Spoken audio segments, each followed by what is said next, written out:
Greetings, ladies and gentlemen of the internet, Jan Michael here, and welcome to my Oscar hopefuls for May of 2020. A quick rundown of what this segment is. This is basically a predictions video, except I'm not just going to be talking about the Oscar-worthy nominations that everybody's talking about. I'm also going to be discussing things that I want to see at the Oscars and I want to see nominated. I'm not going to be going over every single category because, quite frankly, I'm not an expert on every category. Plus, it's still being pretty early on in the season. There's a lot that I just don't know about yet.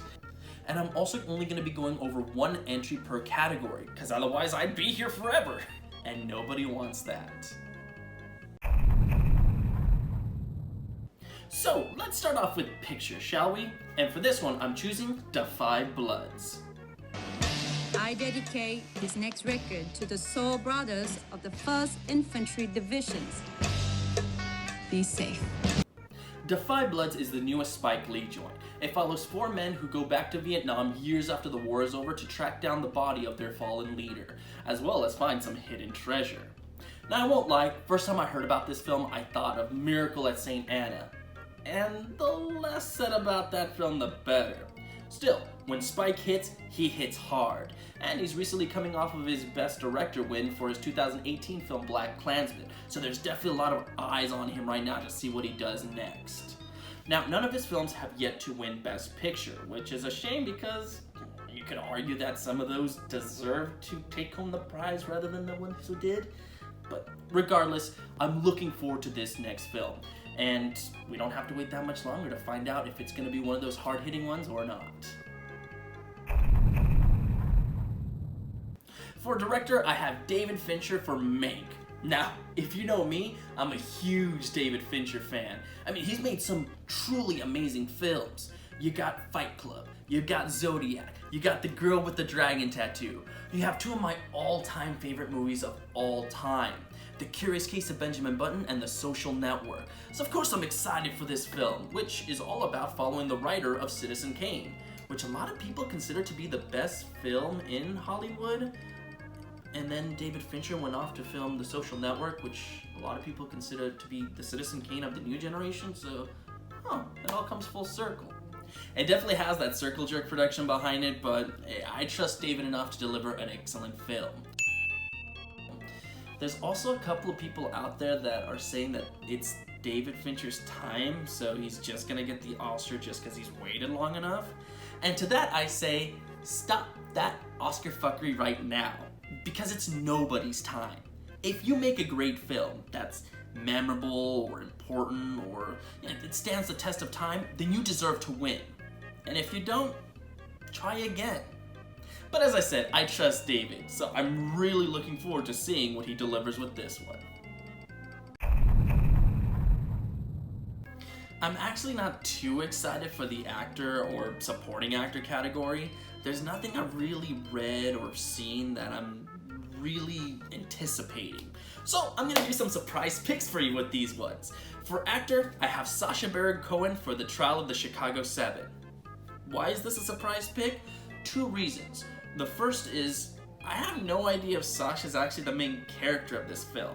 When you look up the movie, he does come up first, but there's also a lot of star power attached to this movie. If this ends up being one of those movies where everybody kind of shares the spotlight, I can easily see this being a supporting category instead of a leading one. And that's even if they're going for Sacha in the first place.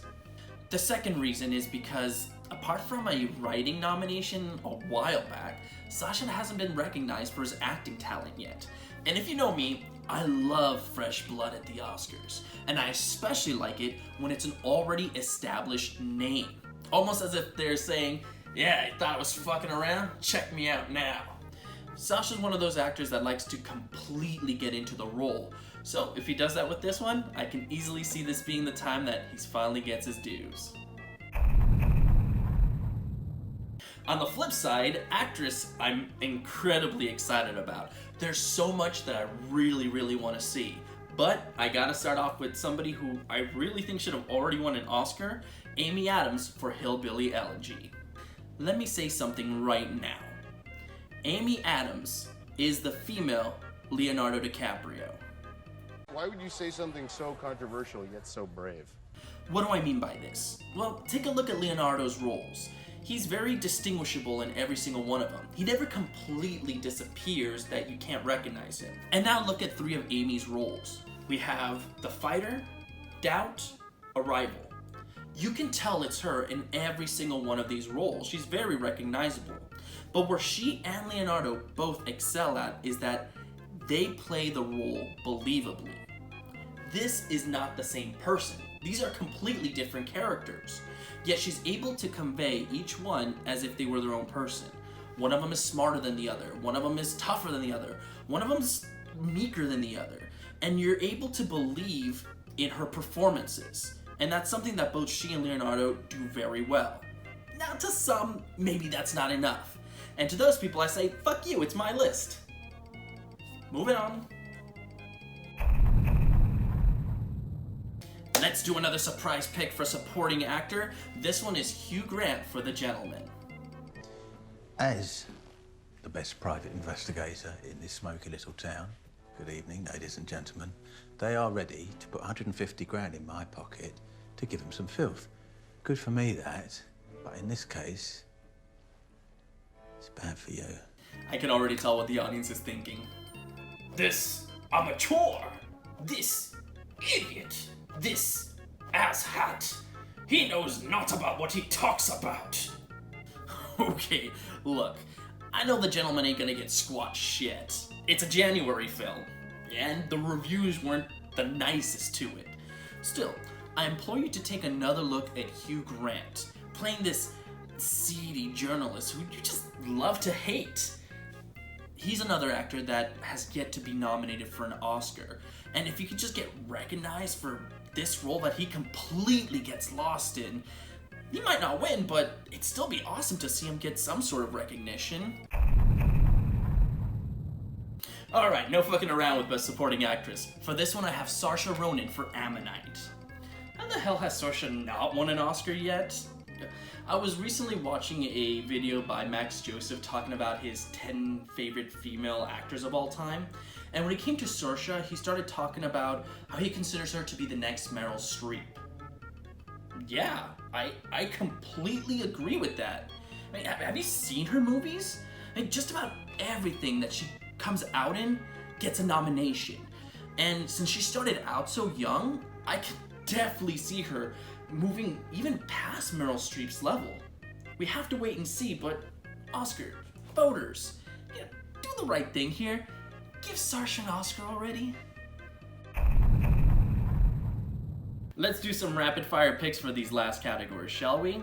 We'll start off with the writing categories, both adaptive and original. Now, these two, I actually have very similar picks. For adaptive writing, I have Jordan Peele, Win Rosenfeld, and Nia DaCosta for Candyman. Now, Jordan won recently in 2018 for his 2017 film Get Out. And while his Us film didn't get the same accolade, I think a lot of eyes are still going to be on Jordan to see what he delivers next. We interrupt this video to bring you a special announcement. Hi, I'm Jan Michael. Enjoying the episode? Of course you are. Unfortunately, I have a little bit of bad news. My pick for Best Original Screenplay was going to go to Last Night in Soho, but during the editing of this video, they made the announcement that the film is now going to be coming out next year, making it ineligible for this year's Academy. So I decided not to have a pick, because I can't be bothered to. Enjoy the episode!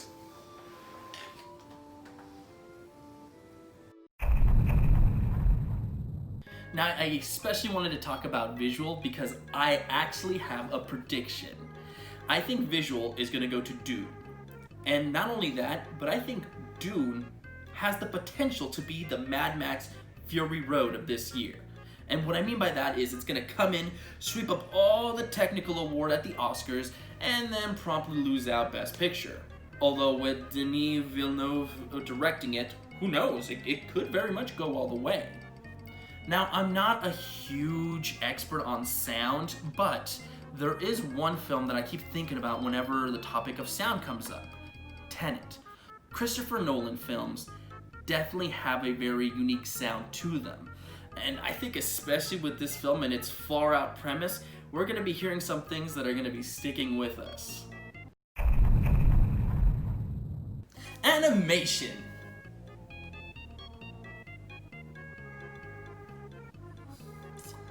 Is there anything even coming out for animation?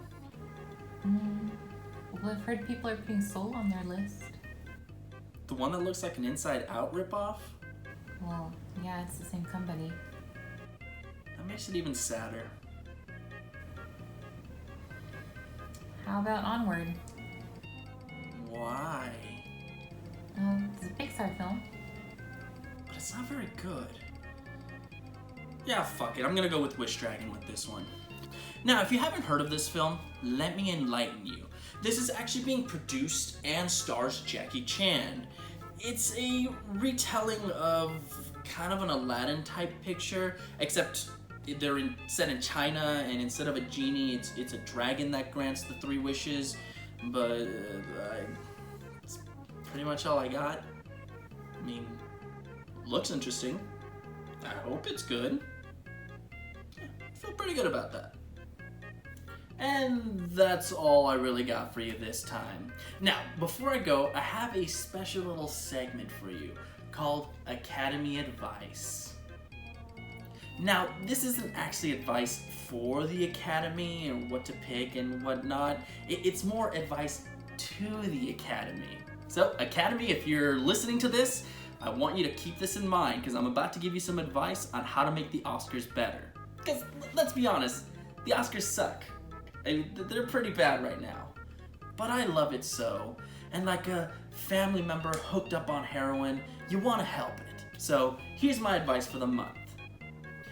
Don't limit or extend your nominations. What do I mean by this? Well, you actually took a step in the right direction with Best Picture in regards to this, where now, depending on that preliminary voting round, up to 10 films can get nominated. I hate putting a numerical limit on everything, but you can have more than 5 nominated films now, which is good. Do that with the other categories as well.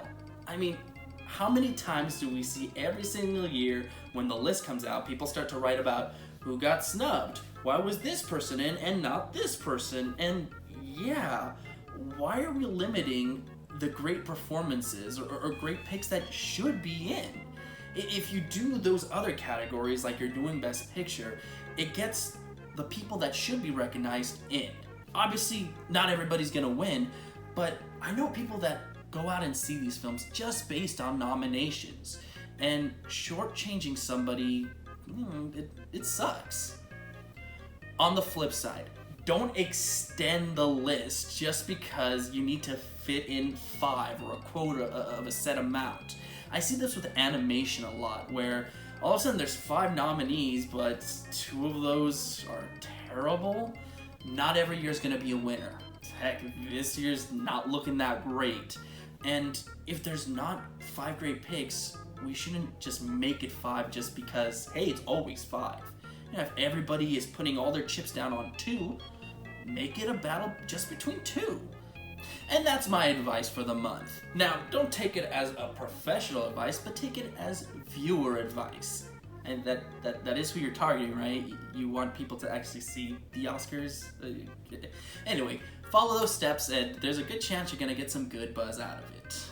And that's the video, ladies and gentlemen. What did you think? Did you agree with my picks? Did you really agree with my picks? What about yours? Let me know your wrong thoughts in the comments below. And hey, don't forget to subscribe. And I'll see you next time.